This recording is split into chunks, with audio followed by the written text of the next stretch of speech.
അയ്യപ്പ ഭക്തന്മാരുടെ ഈ മഹാസമ്മേളനത്തിൽ പങ്കെടുക്കാൻ കഴിഞ്ഞതിലുള്ള അനൽപമായ സന്തോഷം ആദ്യമേ തന്നെ രേഖപ്പെടുത്തട്ടെ. നമ്മുടെ വേദിയിൽ തമിഴ്നാടിൻ്റെ പ്രധാനപ്പെട്ട 2 മന്ത്രിമാർ പങ്കെടുക്കുന്നുണ്ട്. ശ്രീ ശേഖർ ബാബുവും ശ്രീ പളനിവേൽ ത്യാഗരാജനും. ബഹുമാനായ തമിഴ്നാട് മുഖ്യമന്ത്രി തന്നെ ഈ പരിപാടിയിൽ പങ്കെടുക്കാൻ തൽപരനായിരുന്നു. പക്ഷേ മറ്റു വിധത്തിലുള്ള തിരക്കുകൾ കാരണം അവ മാറ്റിവെക്കാൻ കഴിയാത്തത് കാരണമാണ് ഇന്ന് അദ്ദേഹം എത്താതിരുന്നത്. അതിൻ്റെ ഭാഗമായി 2 മന്ത്രിമാർ തന്നെ ഇവിടെ പങ്കെടുക്കുന്നു. മറ്റ്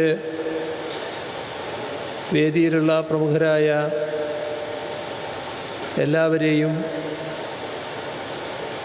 എല്ലാവർക്കും അറിയാമെന്നുള്ളതുകൊണ്ട് അവരെ എല്ലാവരുടെയും പേരുകൾ ഞാൻ എടുത്തു പറയുന്നില്ല. കേരളത്തിലെ 6-7 മന്ത്രിമാർ, നമ്മുടെ സമൂഹത്തിലെ വ്യത്യസ്ത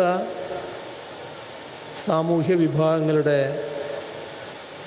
തലവന്മാർ, എല്ലാ രീതിയിലും ശബരിമലയുടെ പ്രത്യേകത നല്ല രീതിയിൽ ഉയർന്നു വരണമെന്ന് ആഗ്രഹിക്കുന്ന പ്രമുഖർ എല്ലാമാണ് നമ്മുടെ വേദിയിലുള്ളത്. ഇവിടെ ശബരിമലക്ക് വേറിട്ട തനതായ ചരിത്രമുണ്ട്. അതിൻ്റേതായ ഐതിഹ്യങ്ങളുമുണ്ട്. അതാവട്ടെ സമൂഹത്തിലെ ഏറ്റവും അധസ്ഥിതരെന്ന് കരുതപ്പെടുന്നവരുമായി ബന്ധപ്പെട്ടതാണ്. ശബരി ഒരു തപസ്വിനിയായിരുന്നു. ഗോത്ര സമൂഹത്തിൽ നിന്നുള്ള തപസ്വിനി. സീതാന്വേഷണത്തിൻ്റെ ഭാഗമായി രാമലക്ഷ്മണന്മാർ ആ വഴി വരുന്നത് കാത്തിരുന്ന ആ ശബരിയുടെ പേരിലാണ് പിന്നീട് ആ സ്ഥലം തന്നെ അറിയപ്പെട്ടത്. അതാണ് ശബരിമല. ഇതാണ് ആ ഐതിഹ്യം. ശബരിമല വേർതിരിവുകൾക്കും ഭേദചിന്തകൾക്കും അതീതമായ, ജാതിഭേദം മതദ്വേഷം ഏതുമില്ലാതെ അങ്ങനെയുള്ള വേർതിരിവുകൾക്കും ഭേദചിന്തകൾക്കും അതീതമായ മതാതീത ആത്മീയതയെ ഉദ്ഘോഷിക്കുന്ന, എല്ലാ മനുഷ്യർക്കും ഒരുപോലെ പ്രാപ്തമായ ആരാധനാലയമാണ്. ആ നിലക്ക് തന്നെ ഈ ആരാധനാലയത്തെ നമുക്ക് ശക്തിപ്പെടുത്തേണ്ടതുണ്ട്. അയ്യപ്പ ഭക്തന്മാർ ഇന്ന് ലോകത്തെമ്പാടുമുണ്ട്. അതുകൊണ്ട് തന്നെയാണ് ഈ മഹാസംഗമത്തിന് ഒരു ആഗോള സ്വഭാവം കൈവരുന്നത്. നേരത്തെ കേരളത്തിൽ നിന്നുള്ള തീർത്ഥാടകരായിരുന്നു ശബരിമലയിൽ എത്തിക്കൊണ്ടിരുന്നത്. അതോടൊപ്പം അയൽ സംസ്ഥാനക്കാരായ ആളുകളും എത്തിയിരുന്നു.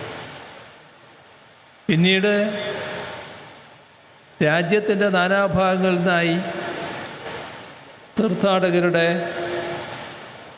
പ്രവാഹം തന്നെയുണ്ടായി. ക്ഷേത്രത്തിൻ്റെ സാർവലൗകിക സ്വഭാവം മുൻനിർത്തിയാവണം ലോകത്തിൻ്റെ പല ഭാഗങ്ങളിൽ നിന്ന് ശബരിമലയിലേക്ക് ഇന്ന് ആളുകൾ എത്തുന്നത്. പലപ്പോഴും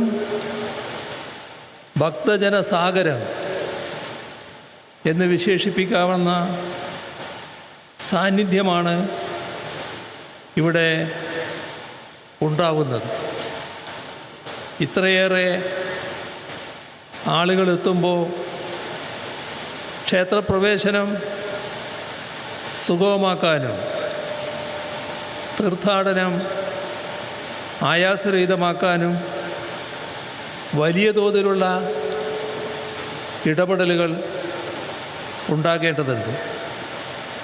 ഈ ബോധ്യത്തോടെയാണ് തിരുവിതാംകൂർ ദേവസ്വം ബോർഡ് അതിൻ്റെ പ്ലാറ്റിനം ജൂബിലിയോടനുബന്ധിച്ച് ഇങ്ങനെയൊരു സംഗമം നടത്തുന്നത്. സ്വാഗത പ്രസംഗത്തിൽ ആ കാര്യങ്ങൾ ദേവസ്വം ബോർഡ് പ്രസിഡന്റ് പ്രത്യേകം എടുത്തു പറയുകയുമുണ്ടായി. തീർത്ഥാടകർക്ക് എന്താണ് വേണ്ടത്? അത് സർക്കാരോ ദേവസ്വം ബോർഡോ ഏകപക്ഷീയമായി സങ്കല്പിച്ച് നടപ്പിലാക്കുകയല്ല വേണ്ടത്. ഭക്തജനങ്ങളിൽ തന്നെ മനസ്സിലാക്കി വേണ്ടത് ചെയ്യുകയാണ് ആവശ്യം. അതിനുകൂടി ഉദ്ദേശിക്കപ്പെട്ടിട്ടുള്ളതാണ് ഈ ഭക്തജന സംഗമം.